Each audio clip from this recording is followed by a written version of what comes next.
मेरा नाम सुरेश यादव है और मैं पिछले 22 सालों से ट्रक चला रहा हूँ। सड़कों को मैंने अपनी हथेली की लकीरों की तरह जाना है। हर गड्ढा, हर मोड़, हर ढाबा तक याद है। लेकिन एक रास्ता है जिसे मैं आज भी याद नहीं करना चाहता। और अगर कोई पूछ ले कि जिंदगी की सबसे डरावनी रात कौन सी थी, तो मेरे रोंगटे उसी पल खड़े हो जाते हैं। दिसंबर का महीना था, साल था 2014। मुझे पठानकोट से झांसी तक मेडिकल इक्विपमेंट्स पहुंचाने थे। मैंने हमेशा रात में ड्राइविंग पसंद की है। ट्रैफिक कम रहता है, माहौल शांत होता है। उस दिन भी मैं शाम 6 बजे चला और रात 11 बजे तक सब सामान्य था। मुरथल पर चाय पी, पराठा खाया और फिर निकल पड़ा। तभी एक बूढ़ा आदमी ढाबे के बाहर आया और बिना कारण बोले मेरे ट्रक को निहारने लगा। मैंने पूछा, बाबा कुछ चाहिए?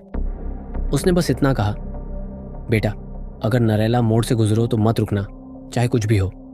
मैंने सोचा कोई पगला बाबा होगा, हंसकर निकल गया। लेकिन काश मैं जानता कि उस रात मेरी हंसी मेरे जीवन की सबसे बड़ी गलती थी। रात करीब 1:15 होंगे जब मैं नरेला मोड़ पर पहुंचा। चारों ओर गहरा कोहरा था, सामने कुछ भी नहीं दिख रहा था। और तभी सड़क किनारे एक औरत खड़ी दिखी। सफ़ेद साड़ी, बिखरे बाल और हाथ उठाकर लिफ्ट मांग रही थी। मेरे हाथ अपने आप ब्रेक पर चले गए। इंसानियत के नाते मैंने ट्रक रोका। उसने धीरे धीरे दरवाज़ा खोला और बिना कुछ बोले अंदर आकर बगल में बैठ गई।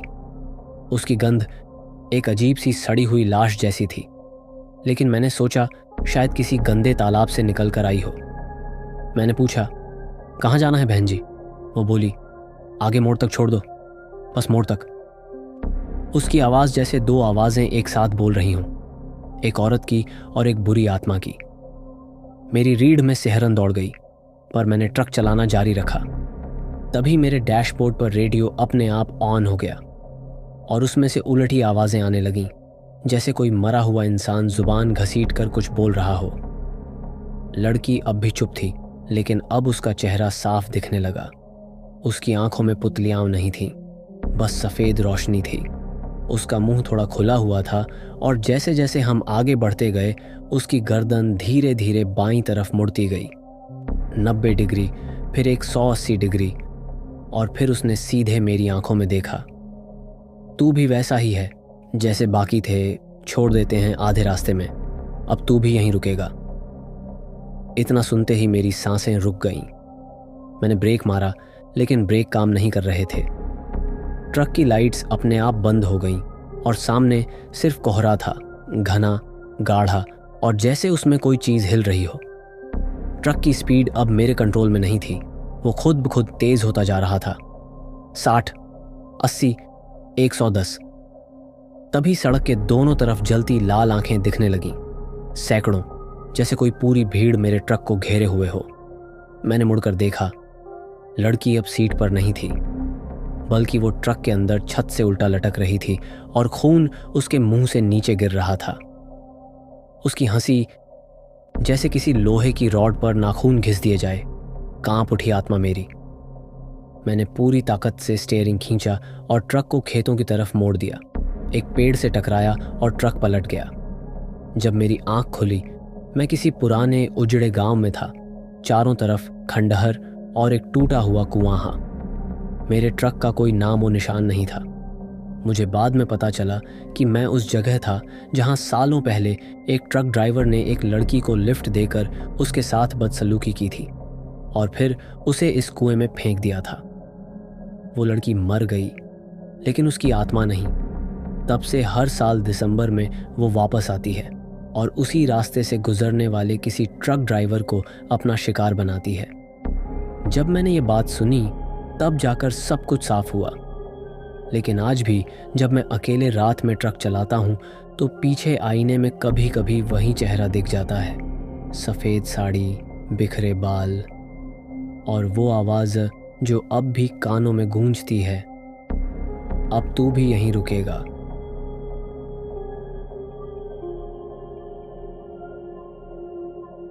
मेरा नाम दीपक शर्मा है। मैं पिछले 22 साल से ट्रक चला रहा हूँ, उत्तर भारत की सड़कों पर दिन रात, ठंड गर्मी सब झेल कर। पर एक रात थी जिसने मेरी पूरी जिंदगी ही बदल दी। ऐसा नहीं है कि ट्रकिंग में डरावने अनुभव नहीं होते। कभी पहाड़ों में ब्रेक फेल हो जाता है, कभी घना कोहरा रास्ता छीन लेता है, लेकिन जो उस रात हुआ वो किसी एक्सीडेंट से कहीं ज़्यादा खतरनाक था। वो था कुछ ऐसा जिसे शब्दों में पूरी तरह बयां करना मुश्किल है। ये बात है 2015 की, दिसंबर की एक कंपकपाती रात थी। मैं पठानकोट से श्रीनगर जा रहा था। ट्रक में मेडिकल सप्लाई थी और मुझे सुबह तक पहुंचना ज़रूरी था। जैसे जैसे ऊंचाई बढ़ रही थी, हवा और सन्नाटा दोनों घना होता जा रहा था। रास्ता जंगलों और सुनसान घाटियों से होकर जाता था। करीब रात के 1:30 पर मैं किश्तवाड़ रोड पर था, जहां कोई चाय की दुकान तक नहीं मिलती। तभी एक मोड़ पर ट्रक के हेडलाइट्स ने सामने कुछ अजीब दिखाया। एक औरत सफ़ेद साड़ी में बिल्कुल सड़क के बीचों बीच खड़ी थी, सिर नीचा और बाल बिखरे हुए। पहले तो लगा कोई एक्सीडेंट का मामला है। मैंने फौरन ट्रक रोका और हॉर्न बजाया, पर वो हिली तक नहीं। जैसे ही मैं नीचे उतरने लगा, वो औरत धीरे धीरे हवा में ऊपर उठने लगी। उसके पैर जमीन से 1 फीट ऊपर थे और चेहरा अब भी नहीं दिख रहा था। मेरे पूरे शरीर में जैसे बर्फ की लहर दौड़ गई। मैं ट्रक में वापस चढ़ा, इंजन स्टार्ट किया और हॉर्न बजाकर आगे निकलने की कोशिश की, लेकिन ट्रक का एक्सीलरेटर काम नहीं कर रहा था। इंजन चल रहा था, पर गाड़ी 1 इंच भी आगे नहीं बढ़ रही थी। तभी हेडलाइट्स बंद हो गईं और चारों ओर घना अंधेरा छा गया। अब मेरी सांसें तेज हो गई थीं, दिल जैसे छाती से बाहर कूदने को हो। तभी वो औरत ट्रक के बोनट के ऊपर आकर बैठ गई और धीरे धीरे रेंगते हुए शीशे की ओर आने लगी। मैंने आंखें बंद कर लीं और भगवान का नाम लिया। जैसे ही 2 मिनट बाद आंख खोली, सब कुछ सामान्य था। हेडलाइट्स ऑन, ट्रक स्टार्ट और रास्ता खाली। मुझे लगा शायद कोई भ्रम था। मैंने ट्रक फिर से चलाया और करीब 1 किलोमीटर आगे बढ़ा ही था कि रेडियो अपने आप ऑन हो गया, पर उसमें से आवाज़ आ रही थी, क्यों छोड़ा मुझे वहाँ, क्यों भागे तुम। ये वही आवाज़ थी, वही औरत अब मेरे ट्रक के अंदर बोल रही थी। मैंने शीशे से पीछे देखा। ड्राइवर सीट के पीछे की बर्थ पर वही औरत बैठी थी, सिर नीचा, और अब उसके कपड़े भी गीले थे, जैसे बरसात में भीग गई हो। उसकी सांसें इतनी भारी थीं कि ट्रक की खिड़की पर धुंध छा गई थी। मैंने ट्रक रोककर उतरने की कोशिश की, पर दरवाज़ा लॉक हो चुका था। अंदर ही अंदर मैं चिल्ला रहा था, रो रहा था, कृपया मुझे छोड़ दो, मैं कौन हूँ तुम्हारा। तभी उसने सिर उठाया और जो चेहरा मैंने देखा वो अब तक मेरी आंखों में बसा है। उसकी आंखें नहीं थीं, बस 2 काली खाली गुफाएं। मुंह से खून टपक रहा था और जबान फटी हुई थी, जैसे किसी ने बेरहमी से उसे मारा हो। वो चिल्लाई, तू वही है जिसने मुझे ट्रक से गिराया था उस रात, अब तू भी गिरेगा। और अचानक ट्रक तेजी से खुद ब खुद चलने लगा। ब्रेक और स्टीयरिंग दोनों बेकार हो गए। ट्रक अब सीधा उस खाई की ओर जा रहा था जहां सड़क खत्म हो जाती है। मुझे लगा सब खत्म। मैं जोर जोर से भगवान को पुकारने लगा। तभी एक चमत्कार हुआ। ट्रक अचानक एकदम से रुक गया, जैसे किसी अदृश्य दीवार से टकराया हो। जब मैंने देखा, ट्रक खाई के एकदम किनारे पर रुका था। सिर्फ 2 इंच और आगे बढ़ता तो मैं आज जिंदा न होता। मैं ट्रक से बाहर गिर पड़ा, ठंडी जमीन पर लेट गया, पसीने से लथपथ, कांपते हुए।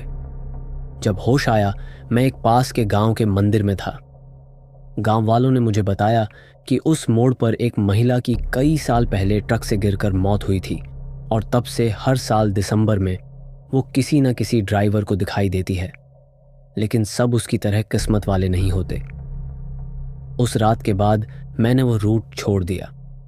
आज भी जब मैं अकेले ट्रक चला रहा होता हूँ और पीछे बर्थ पर कोई हलचल होती है, तो मैं शीशा देखने की हिम्मत नहीं करता। क्या पता वो फिर से आ जाए।